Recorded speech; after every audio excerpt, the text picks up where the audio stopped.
Hi friends, मैं मोहम्मद बारमाल का फिर से वेलकम करता हूं यूट्यूब की चैनल पे। आज हम नई सीरीज स्टार्ट कर रहे हैं, वो है जावास्क्रिप्ट। जावास्क्रिप्ट एक क्लाइंट साइड स्क्रिप्टिंग लैंग्वेज है जिसकी मदद से हम कई हमारे जो टास्क होते हैं वो आसानी से कर पाते हैं। जैसे कि फॉर्म वैलिडेशन है, कोई भी एक यूज़र के पास वैल्यू इनपुट करवानी है, एक्सेट्रा आप टास्क कर सकते हैं। क्लाइंट साइड लैंग्वेज के बारे में अगर हम बात करें तो क्लाइंट साइड लैंग्वेज आखिर क्या होती है कि जब भी हम कोई भी एक साइट डेवलप करते हैं तो उसका जो कुछ भी कोड होता है वो हमारे क्लाइंट पीसी में डाउनलोड होकर एग्जीक्यूट करता होता है। मतलब कि आपने कोई भी एक वेबसाइट सिंपल से बनाई है जिसमें 3 पेज या 4 पेज ही है, और उसका जो कुछ भी आपने कोड लिखा है, आपने कोई भी एक वेब सर्वर में जहाँ पे आपकी वेबसाइट होस्ट होती है वहाँ पे आपने उसे स्टोर किया कोई भी एक पीसी में। अगर मैं उस वेबसाइट को ओपन कर रहा हूँ तो आपका वेब पेज का जितना भी कोड होगा वो पहले मेरे पीसी में डाउनलोड होगा और वो कोड मेरे पीसी में ही एग्जीक्यूट होगा।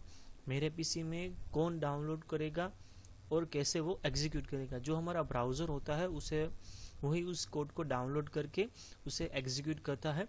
इसलिए उसे कहा जाता है क्लाइंट साइड स्क्रिप्टिंग लैंग्वेज। उसका जो कुछ भी रिस्पॉन्स होता है, आउटपुट होता है, एरर होती है, जो कुछ भी होता है वो ब्राउज़र क्रिएट करता है।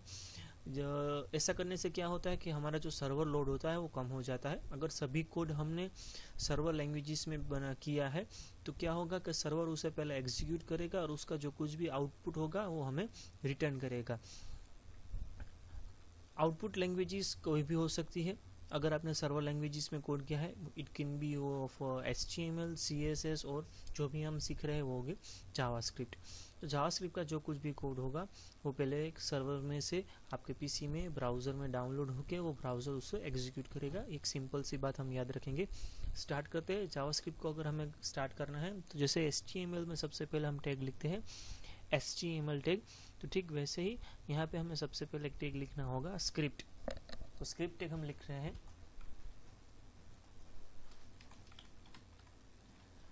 स्क्रिप्ट के बाद आगे हम यहाँ पे लिखेंगे टाइप।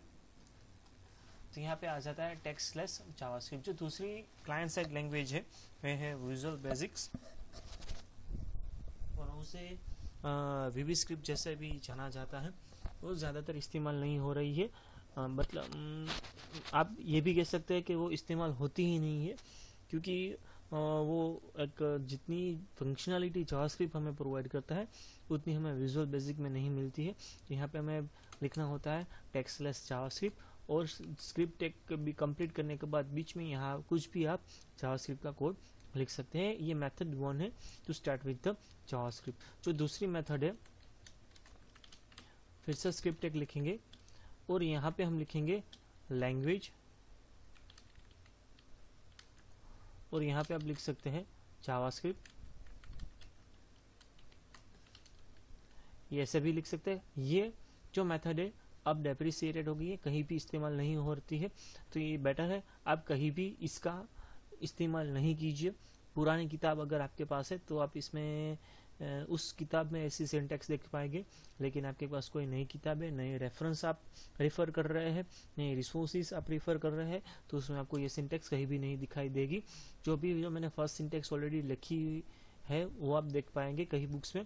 और जो आज की डेट में सबसे शॉर्ट मेथड है वो है स्क्रिप्ट टेक, क्योंकि आज की डेट में सभी ब्राउज़र्स जावास्क्रिप्ट को सपोर्ट करते हैं, और ये HTML5 की सिंटैक्स है। अगर HTML5 आप इस्तेमाल कर रहे हैं और HTML5 आपका ब्राउज़र सपोर्टेड है तो डायरेक्टली स्क्रिप्ट टेक अगर आपने लिख के आगे बीच में कोड करने लगेंगे तो भी ब्राउज़र समझ जाएगा कि आप जो कुछ भी कोड कर रहे हैं वो जावास्क्रिप्ट का कोड है।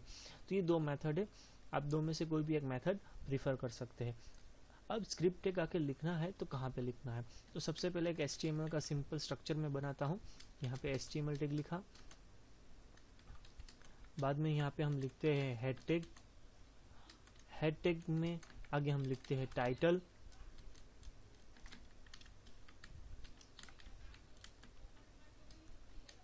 बाद में हम लिखते हैं बॉडी टैग, और बॉडी टैग में हमारा जो कुछ भी मैसेज हमें दिखाना है वो यहाँ पे हम मैसेज दिखा सकते हैं। तो अब यहाँ पे हमारा एक सिंपल जो स्ट्रक्चर हो गया है, अगर हमें सपोज जावास्क्रिप्ट का कोड लिखना है तो कहाँ लिख सकते हैं। जावास्क्रिप्ट की जो बेनिफिट है वो क्या है कि वो कहीं भी आप लिख सकते हैं, लेकिन जब भी आप जावास्क्रिप्ट टैग को स्टार्ट करते हैं याद ये रखना है कि आपको एंडिंग स्क्रिप्ट टैग करना नहीं भूलना है। कि मान लीजिए आपको बॉडी टैग में लिखना है तो आप बॉडी टैग में भी लिख सकते हैं। टाइटल टैग के बीच में अलाउडेड नहीं है, लेकिन हेड टैग में आप लिख सकते हैं। जैसे कि यहाँ पे आपने एक बार स्क्रिप्ट टैग लिखा है तो अलाउडेड है, और बीच में आपको जो कुछ भी कोड लिखना है आप कोड लिख सकते हैं। फिर से यहाँ भी अगर आपको लिखना है तो आप यहाँ पे भी लिख सकते हैं, और बॉडी में भी जितनी भी बार आप लिखना चाहते हैं आप लिख सकते हैं। तीनों में डिफरेंस क्या होगा, जो सबसे पहले हेड टैग होगा वो एग्जीक्यूट होगा, बाद में बॉडी टैग को एग्जीक्यूट होगा। तो मतलब कि जितने भी आपके लाइब्रेरी फंक्शंस आप यूडीएफ बनाना चाहते हैं, लाइब्रेरी फंक्शन नहीं, सॉरी गलत वर्ड है वो, जितने भी आप यूडीएफ बनाते हैं, जितने भी आप वेरिएबल डिक्लेरेशन करना चाहते हैं तो वो हेड पोर्शन में आप कर सकते हैं, और उसका जो कुछ भी रिमेनिंग कोड होता है तो आप बॉडी टैग में कर सकते हैं। जरूरी नहीं है कि आपको हेड टैग में ही लिखना है, लेकिन हेड टैग सबसे पहले डिक्लेयर हो जाता है, और बॉडी में अगर आप उसका इस्तेमाल करेंगे तो उसकी कोई एरर क्रिएट नहीं होगी।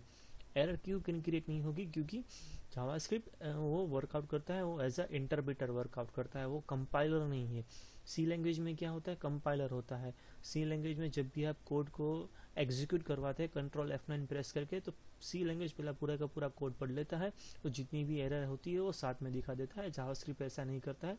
इंटरप्रेटर क्या करता है, एक स्टेटमेंट एग्जीक्यूट करता है, सेकंड स्टेटमेंट एग्जीक्यूट करता है, थर्ड स्टेटमेंट एग्जीक्यूट करता है। अगर बॉडी में आपने कोई भी फंक्शन बिफोर डिफाइनिंग आपने गलती से कॉल कर दिया है तो क्या होगा, वो एरर क्रिएट हो जाएगी। तो अगर बेहतर क्या होगा कि हेड में जितने भी आपको फंक्शंस बनाने हैं, जितने भी वेरिएबल डिक्लेरेशन करना है, वो पहले हेड टैग में, यहाँ पे स्क्रिप्ट टैग में लिख दीजिए। जितना भी ग्लोबल कोड है, ग्लोबल मतलब कि पूरे वेब पेज में आपको इस्तेमाल करना है, वो यहाँ पे लिख लीजिए।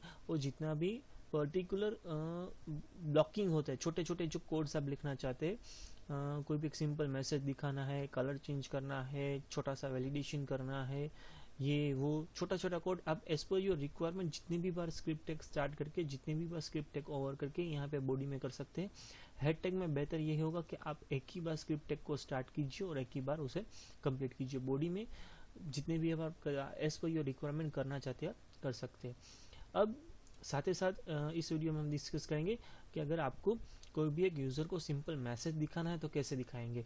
तो मैसेज तो बट ऑब्वियस है हमें बॉडी में दिखाना होगा, तो जो हाइड पोर्शन है वो अभी मैं निकाल दिया। तो यहाँ पे आप लिख सकते हैं डॉक्यूमेंट डॉट राइट ब्रैकेट में जो कुछ भी आपको मैसेज दिखाना है आप दिखा सकते हैं। इसे सेव कर देता हूँ।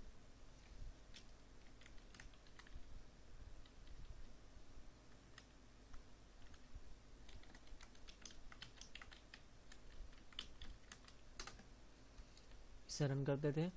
तो यहाँ पे आप देख सकते हैं वेलकम पेज,